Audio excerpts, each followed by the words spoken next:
Halo Sobat Denok Ayu semua, terima kasih karena masih setia menunggu video-video terbaru dari Denok Ayu Novel. Jangan pernah lupa ya untuk selalu subscribe, like, and comment, agar Denok semakin semangat upload videonya.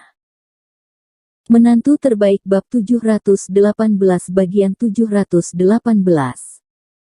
Lin Yu tidak bisa menahan senyum ketika melihat kalimat ini. Ini adalah pertama kalinya Heerie mengundangnya makan di rumah. Dia tidak menyangka bahwa Heerie akan membiarkan dia membawa Jiang Yan, tetapi dia memperkirakan bahwa Jiang Yan tidak bisa pergi. Yan tidak pernah banyak berhubungan dengan Heerie dan Xiao Manru. Setelah Lin Yu pulang ke rumah setelah minum dengan Bai Rentu dan Li Zhensheng, Ye Qingmei sudah tertidur, dan Jiang Yan masih memasang topeng di rumah. Jiarong, aku ingin kembali ke rumah sakit untuk bekerja besok. Jiang Yan melirik Lin Yu, dan berkata dengan sedikit kebencian, aku sangat tercekik di rumah beberapa hari ini, dan aku bekerja dengan alis, dan aku ditinggal di rumah.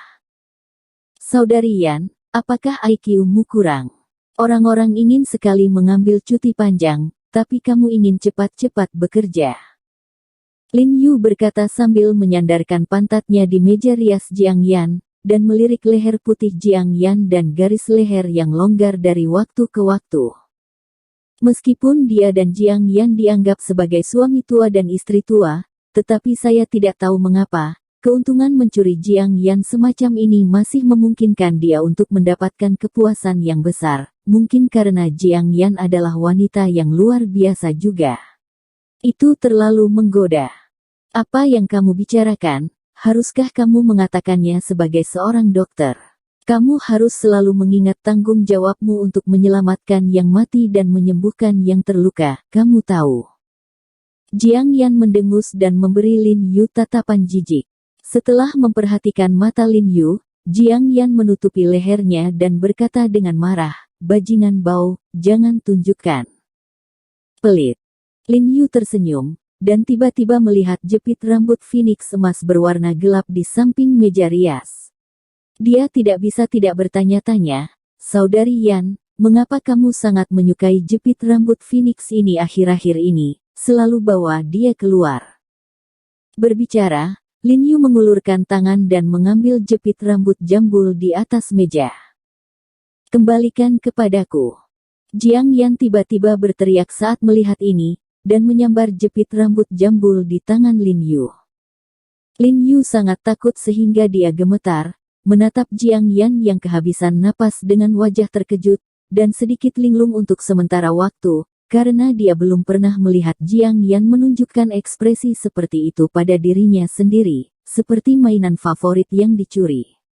Anakku, ketakutan dan marah, bahkan ada jejak mengerikan di ekspresinya. Jiang Yan memegang jepit rambut di tangannya saat ini, dan tiba-tiba menjadi tenang, seolah-olah dia juga menyadari reaksi berlebihannya barusan. Melihat Lin Yu yang terkejut, dia merasa malu di dalam hatinya, seolah-olah dia telah melakukan sesuatu yang salah.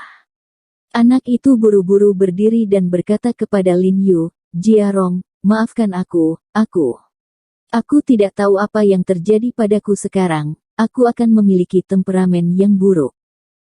Dia memegang erat jepit rambut di lengannya saat dia berbicara, dia sepertinya sangat menyayanginya.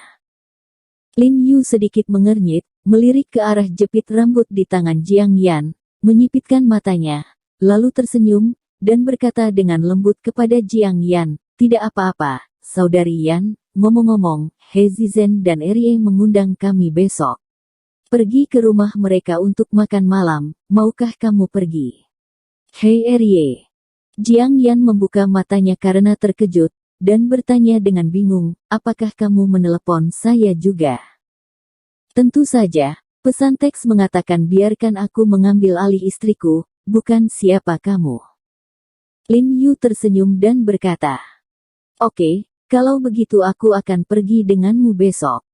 Jiang Yan mengangguk, dan ingatan itu kembali ke tempat upacara penguburan para martir hari itu, dengan ekspresi serius, saya tidak tahu banyak tentang tentara dan tentara sebelumnya, tetapi sekarang saya tahu bahwa mereka benar-benar membawa seluruh negeri di pundak mereka. Ternyata di dunia ini, perang dan darah tidak pernah jauh dari kita. Upacara penguburan para martir hari itu sangat menyentuh hati Jiang Yan. Ini juga alasan mengapa Lin Yu menyumbangkan 7 miliar yuan. Dia tidak memiliki pendapat apapun, tetapi sangat mendukung alasannya.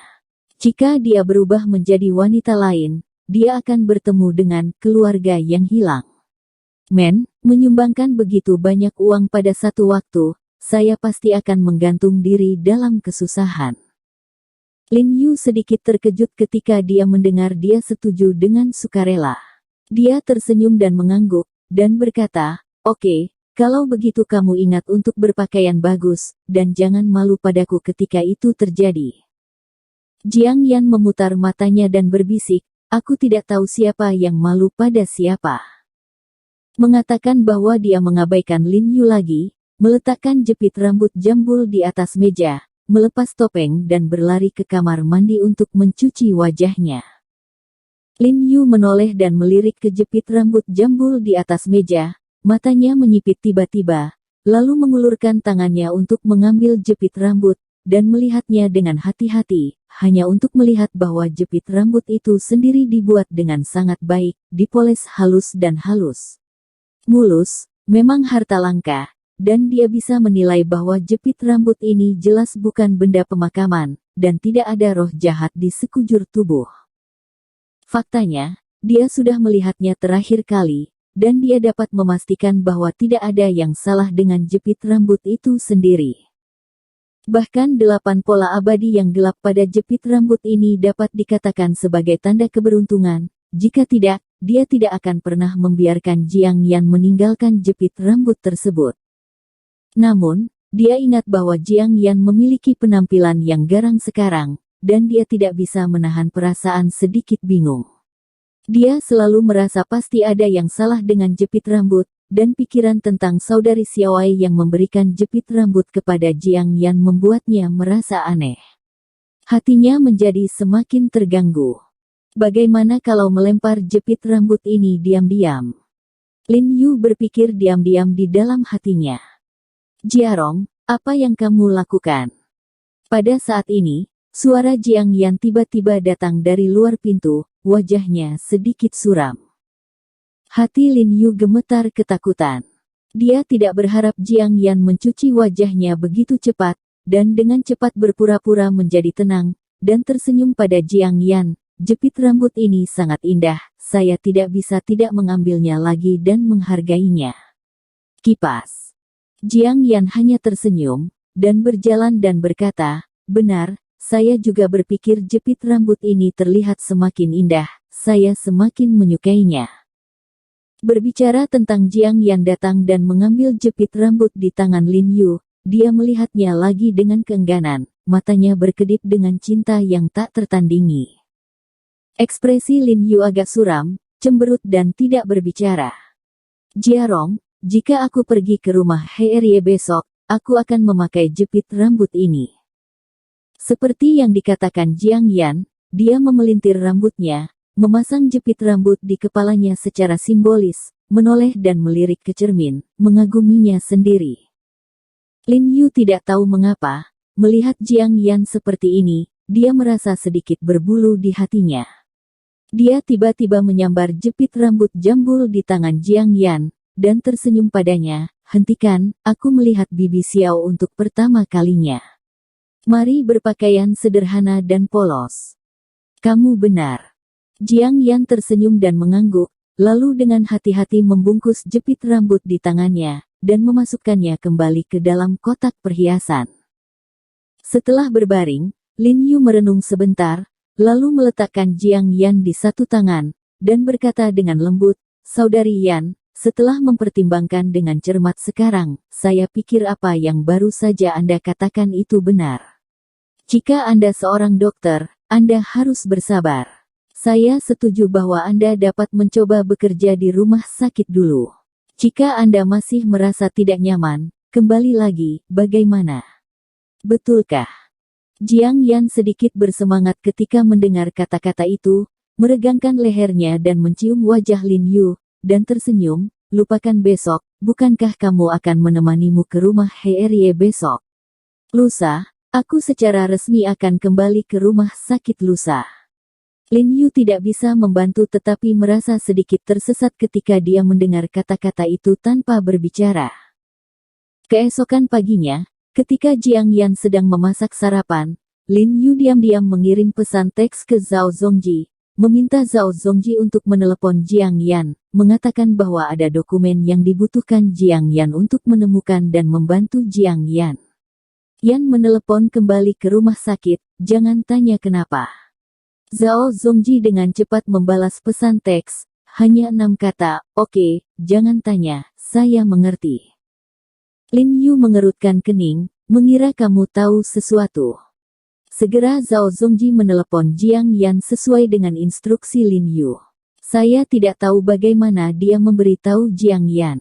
Setelah Jiang Yan menjawab telepon, dia mengganti pakaiannya dan segera mengambil tasnya, dan berkata dengan tergesa-gesa kepada Lin Yu. Jiarong, saya tidak akan makan di rumah lagi. Ada keadaan darurat di rumah sakit, saya harus cepat kembali. Apa? Lin Yu berpura-pura terkejut, dan berpura-pura prihatin, dan berkata, apa yang begitu mendesak, tidak bisakah kamu pergi setelah makan malam? Tidak, kamu bisa memakannya sendiri. Jiang Yan berkata bahwa dia telah mengganti sepatunya dan tidak sabar untuk mengambil kunci dan keluar. Senyum sukses muncul di sudut mulut Lin Yu, lalu buru-buru berbalik dan berlari kembali ke kamar tidur, bersiap untuk membuka laci meja rias Jiang Yan. Tetapi ketika dia mengulurkan tangannya, dia menyadari bahwa kunci halus sebenarnya terkunci di laci. Kulit Lin Yu tenggelam, Anda tahu, ini belum pernah terjadi sebelumnya, dan tidak ada tempat di rumah yang dikunci, karena Jiang Yan tidak pernah membela dirinya dan Ye Qingmei. Dan sekarang, kunci kecil Jiang Yan jelas untuk mencegahnya dan Ye Qingmei. Lin Yu mengutuk secara diam-diam, berpikir bahwa dia harus membuang benda ini secepat mungkin, dan kemudian dia mengikuti metode yang telah diajarkan Li Zhensheng kepadanya untuk menemukan kawat, membengkokkannya sedikit, dan memasukkannya ke dalam lubang kunci, dengan hati-hati menggalinya. Naik.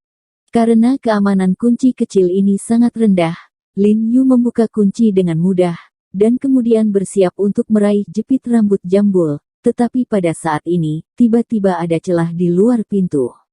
Bergema. Bersambung. Terima kasih sahabat Denok yang sudah mendengarkan video ini. Jangan lupa like, komen, and subscribe ya. Terima kasih.